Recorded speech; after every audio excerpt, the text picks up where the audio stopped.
Not surprised. I know you said Spencer Fury wasn't surprised either when you had him on, but I did it. I wanted Fury to win as the Brit, as a Fury fan. Yeah. And I thought at one point, round 6, round 7, he was winning the fight and turning the screw, and then out of nowhere, Usyk he got that unbelievable fitness, and it come probably down to his training and his dedication. Doesn't cut corners, and he just turned the screw and turned the screw and turned the screw, knocked Fury down obviously onto the ropes. So credit to him, and Usyk's a formidable guy, and you can only give him credit. And I think the rematch is going to be amazing. What mistakes do you think Tyson Fury made in that fight? I spoke to Jimmy Tibbs about this, legendary trainer, obviously, dad of my trainer, Mark Tibbs. And he said, yeah, he looked good. He lost weight, but not always good to lose weight as a heavyweight. He might have been better off being 19, 20 stone. I don't know what their plan was in the camp. I'm not an expert on their camp. I'm not trying to tell them what to do, but it made sense to me. If you're a big guy, you might not look body beautiful. You never will. And maybe that bit of weight might have helped him. Could have hindered him. Could have made him a bit slower. But sometimes losing weight lowers your punch resistance. You haven't got as much energy. You might look a bit better, but it might just be a little bit of an aesthetic thing rather than an actual fitness thing, you know. Look at there's been some massive guys in the past. George Foreman, when he came back, was a big old unit. Larry Holmes hasn't always been the most ripped guy, you know. You don't have to be completely chiselled or thingy to... You have to be completely chiselled to be a great fighter. Some fighters are naturally like that, but being a bigger guy, sometimes you've got to use that weight, and maybe coming in a stone or two heavier wouldn't have been a bad thing. What does Tyson need to do differently apart from the weight this time? That uppercut he used to was throwing was really effective when he was throwing that. I thought that was good. Maybe a little bit less showboating, but that's why we love Tyson Fury, because he is like that. And if he won that fight, we would have been singing his praises, saying he showboated at the same time. But that can all make a difference. That's another 2-3%. Maybe would have helped some energy down the line. But he's the bigger man. You've got to use that as best you can and keep sticking that big jab in his face, whether it's a big hard jab or a sticky little annoying jab, you know. Use that, and then you can blind him with that, and we'll keep bringing that uppercut, because I thought them uppercuts were beautiful he was hitting him with. It was a shock when Usyk hit him straight on the face. But it just felt like something. I was gutted. Even he felt like that. I was like, my heart was going down. It's like watching the England match and they gone down. Know. You know what I mean? That's how I felt. I can't believe how he stayed up, Fury. You've got to give him credit for that. And he saw it through, because a big man like that, getting caught like that, and the energy it takes to stay up, he's a fighting man. And we've got to remember he's had 3 fights with Wilder, and Wilder's a shell of what he used to be. And you've got to ask yourself, how much of them fights taken out of Tyson Fury and Deontay Wilder, especially the 3rd fight. That was an all-out war. And as a professional boxer, and especially a heavyweight, you can only have so many wars like that before it catches up with you, you know? Why? Wear and tear, big old unit. Human beings aren't designed to smash each other up like that, especially 20 stone guys, 16 stone, 17 stone plus.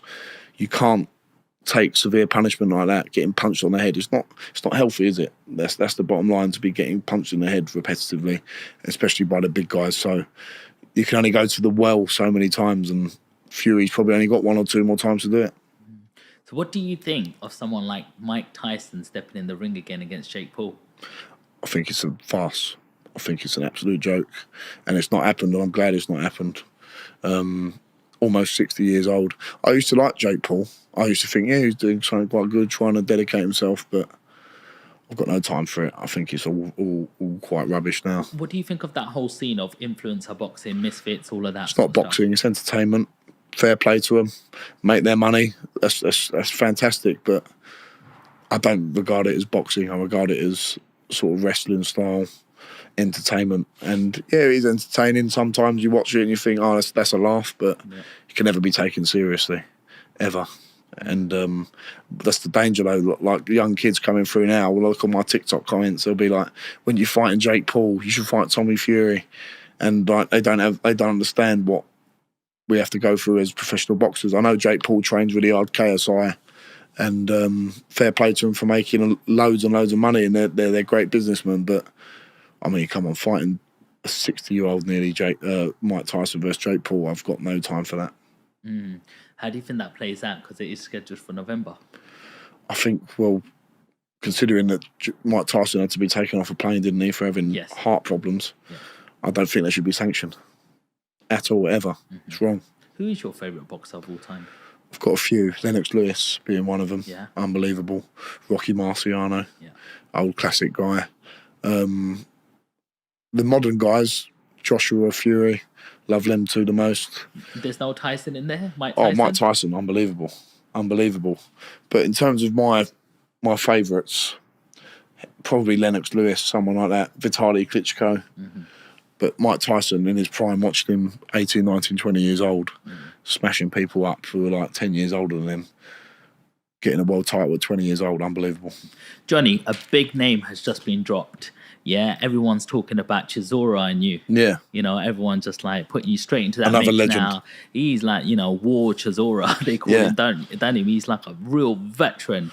Couldn't believe he beat Joyce. Couldn't believe that. Yeah, I thought Joyce would be able to deal with him, but Chisora just keeps coming back. He's had 2 wins on the... Is it 2 wins on the bounce now? Who did he fight before? He fought someone else recently, but he just keeps coming back, and if he's still winning, Joe Joyce is a great name to have on your resume. So I've got a lot of time for Joe Chisora. He's a legend, and people have been bounding our names around. Eddie being the main man who's been doing that, and I feel a bit disrespectful to thinking like I'm calling for that fight. So I'm not calling for it, but if Derek Chisora came and said, let's have a fight at the O2, let's set it out, I want to do it, I wouldn't say no. It would be an honour to share the ring with Derek Chisora, and I think I'd have a good chance in. I'm not saying I'd win it, but I'll give a good account of myself, Yeah. How much of a task is it for Chisora being a 40-year-old? That's the problem. Maybe if it was 3-4 years ago, I'd feel slightly differently. But age waits for time waits for no man, and he's been in some grueling fights, and I think Del Boy's a great character, and I think he's a unbelievable guy, unbelievable for British boxing. He'll go down and be remembered by a lot of people, and time waits for no man. How important is timing in terms of when you're facing your next opponent? If you go straight for Chisora, where do you go from there? You might be able to, face an opponent like that. You might be able to get through a wall like that and show a lot of toughness, but is it too fast too soon because you've had all these first round knockouts? Not sure how much experience you're getting in the sort of actual ring. Fighting Chisora, imagine beating him. Where do you go from that? That's the thing. It's not an immediate fight. It's whether it's just an idea that's been bandied about. I've obviously got Rudenko locked in for my next fight. That could give me some great experience. He could be he'd probably be my toughest fight to date. And then you assess from there. It's very important, as you say. You've got to look at one fight at a time. And all that's on my mind right now is beating Rudenko whenever that happens in the next month or two. How does it feel like when you're training for a fight? You've got your trainer there, you've got a manager there, you've got a whole team around you. What happens when you're in that ring and you're alone all of a sudden? That's it. That's the name of the game, isn't it? Like, it doesn't matter how... This is the thing with boxing. It's quite unique in a way. You don't have 10 other football players on the pitch. You don't have 14 other rugby players.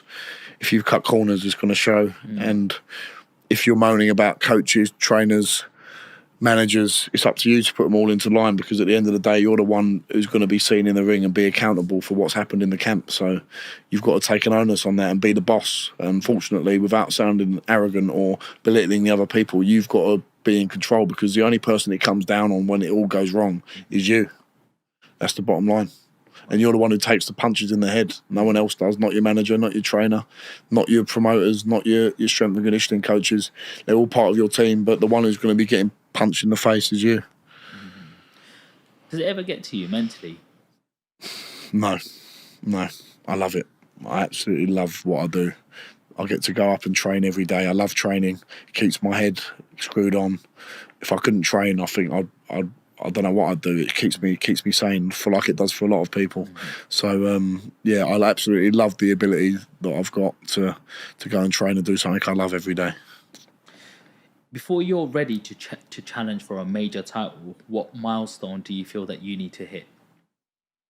I don't think of it in that way, Sean. I don't think I have to hit anything. I think the map is in my destiny of where I'm meant to go. All I have to worry about is winning the next fight. There's no milestone I think of in my head that I think, well, I've got to do this amount of this or do that. It's all mapped out already. All I've got to do is dedicate myself 110%, and then the rest will follow.